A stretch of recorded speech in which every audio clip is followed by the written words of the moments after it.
Right, folks, what a whirlwind few days it's been at Celtic Park. The atmosphere around the club feels like it's been spun on its head overnight. You wake up thinking it's just another quiet morning, and suddenly, boom, Martin O'Neill is back in the Celtic dugout. 20 years on, and the man who led us through some of our most memorable nights in Europe is once again steering the ship, even if it's just for a short while. But let's not pretend this hasn't come out of nowhere. Nobody saw it coming, not even O'Neill himself. You could see it in his face during that first press conference. This isn't something that was planned weeks in advance. It's more like a classic Dermot Desmond move. When the storm hits, he reaches for a big name to steady the waters. Now, I'll be honest, the idea of O'Neill and Sean Maloney together caught a few of us off guard. Most clubs, when they need a short-term solution, would just promote someone already in the system. Rangers did it recently with Stephen Smith, handed him the reins for a quick spell, job done. So you'd think Celtic might have gone for something similar. Let Maloney handle the team for a few matches, see it through, and then move on. But no, this is Celtic. There's always got to be that bit of drama, that bit of theater, and who better to bring that than Martin O'Neill? It's almost poetic, the way it's happened. Still, the timing and the setup do raise eyebrows. You've got Lennoxtown looking like a revolving door, with people coming and going faster than we can keep up. John Kennedy's gone, and for a man who's spent nearly 3 decades at the club, the silence from Celtic's official channels has been deafening. Not even a simple thank you post. 27 years of loyalty and not a word. That's not just an oversight. It's a bit embarrassing, if we're honest.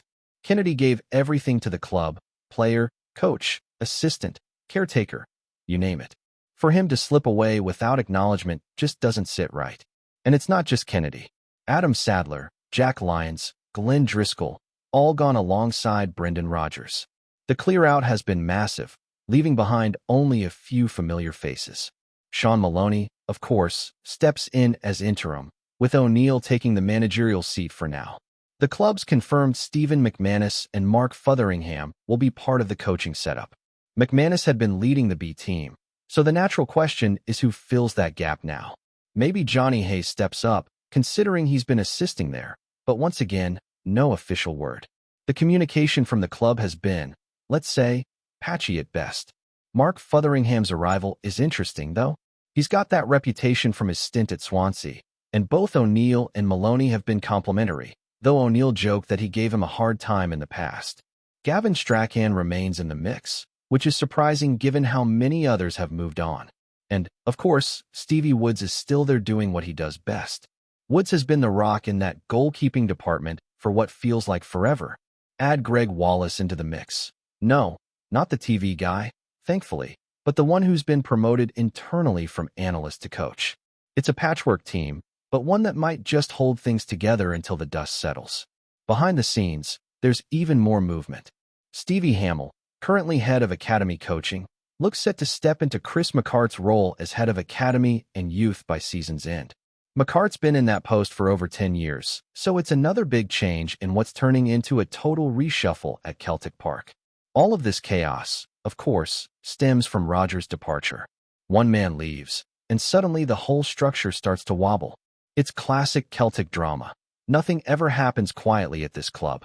When O'Neill faced the press, you could tell he was half laughing at the absurdity of it all.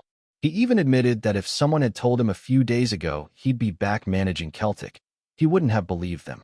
There was a lovely bit of self-deprecating humor when he mentioned his comments about Hearts on TalkSport, literally hours before being appointed. He said, "I stand by what I said, but if I'd known I was getting the job, I'd have kept my mouth shut." That's O'Neill all over, straight-talking, wry, and not afraid to laugh at himself. Sean Maloney, on the other hand, came across as calm and genuinely thoughtful. He admitted the last 24 hours had been chaotic, even traumatic for everyone at Lennoxtown. You could sense he cares deeply about the club and the players, especially those who came through the academy under John Kennedy. Maloney said Kennedy's departure had hit some of the homegrown lads hard, guys like Callum McGregor and Kieran Tierney, who owe a lot of their development to him. It's these human touches, these honest admissions, that Celtic fans have been craving.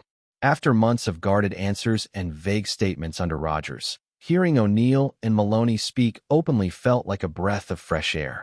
Training, according to Maloney, was positive despite the turmoil. The senior players stepped up, showing leadership. He mentioned Alistair Johnston, who even though didn't come through the academy, has been setting an example with his attitude. Cameron Carter-Vickers, recovering from surgery, has already offered to help support the group. It's the kind of spirit that makes you proud to be a Celtic fan. Even in messy times like these, the togetherness still shines through. Now, both O'Neill and Maloney have made it crystal clear they're not in this for the long haul. O'Neill said as plainly as you could, "I'm here as interim manager, nothing more." Maloney echoed the same, saying he'll return to his previous role once this spell is over. So the big question, naturally, turns to what's next. Who takes over permanently? Who's the right fit to lead Celtic back to stability and success? Early talk is pointing towards Kieran McKenna. He's been impressing down south, taking Ipswich Town from League One to the Premier League before dropping back to the Championship this season. His teams play attractive football, something Celtic fans love, and he's got that Northern Irish link that's always appealed to Dermot Desmond. But there's a catch. McKenna's under contract until the summer of 2028, and compensation could be as high as $5 million. For Celtic, that's not pocket change, but as many have pointed out, we've spent similar amounts on players who didn't exactly set the world alight. Would McKenna even want to come? That's another question. Moving from English football to the Scottish Premiership isn't always an easy sell, but managing Celtic, the trophies, the European nights, the fanbase, it's still a huge draw. He fits that young, ambitious manager mold that Desmond's gone for before, not unlike O'Neill's first arrival all those years back. It just feels like a very Celtic type of move. There's also been talk of Robbie Keane, who's currently managing Ferencváros in Hungary.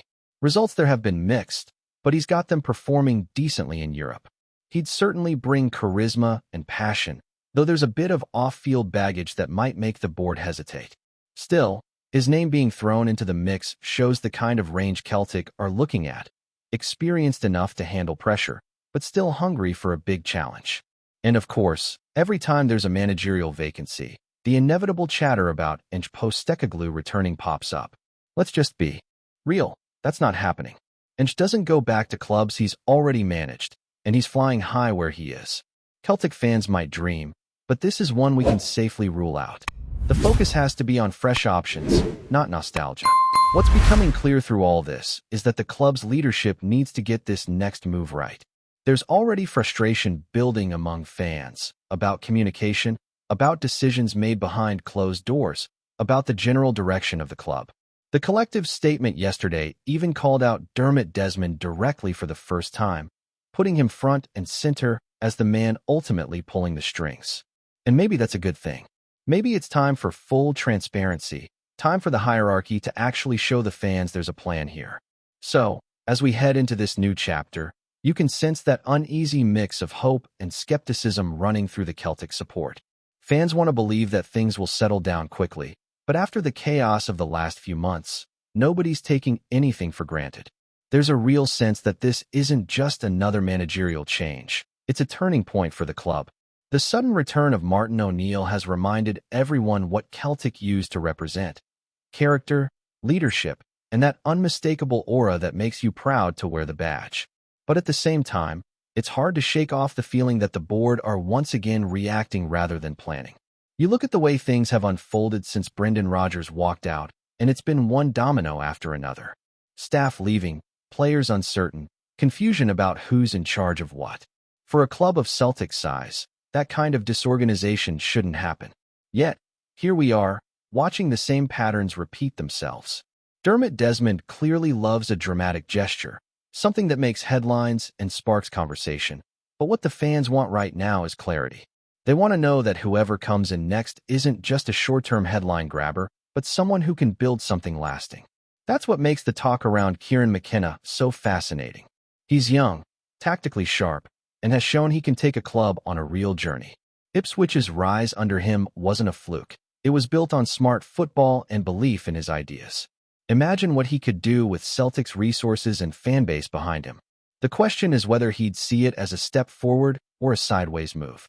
English football still looks down its nose at the Scottish game, but anyone who stood under the lights at Celtic Park on a European night knows there's nowhere else like it. McKenna might just be tempted by that kind of challenge. Then again, this is Celtic, and nothing is ever straightforward. There'll be other names floated, some exciting, some baffling, before anything concrete happens. Robbie Keane's been mentioned, and while that would be a nostalgic choice, it's probably not what the club needs right now. Celtic can't afford another appointment based on emotion or reputation. They need structure, vision, and a manager who can navigate the modern game. The supporters are too smart to fall for sentimentality when what's needed is strategy. Still, in all the uncertainty, there's a strange kind of optimism among the fans. The press conference with O'Neill and Maloney reminded people what it feels like to hear genuine honesty from the people running things. No marketing slogans, no vague sound bites, just two men speaking like real football people. O'Neill's charm and humility were on full display, and Maloney's calm intelligence shone through. For the first time in months, it felt like Celtic had figures at the front who understood the club's heartbeat.